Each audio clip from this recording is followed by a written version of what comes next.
Hi everyone and welcome back. Today we have chicken fingers in the air fryer. Check it out, super easy recipe. I took 2 whole chicken breasts, cut up into chicken finger sizes.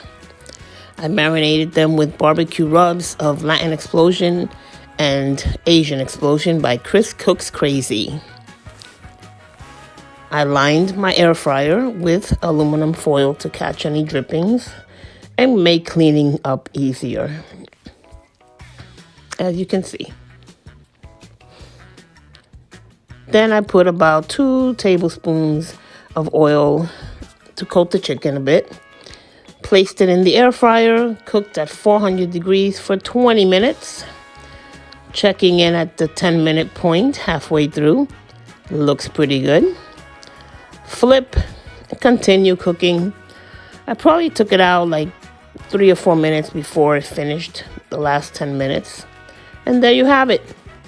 I poured over the Alfredo sauce that I made, which is in the previous video.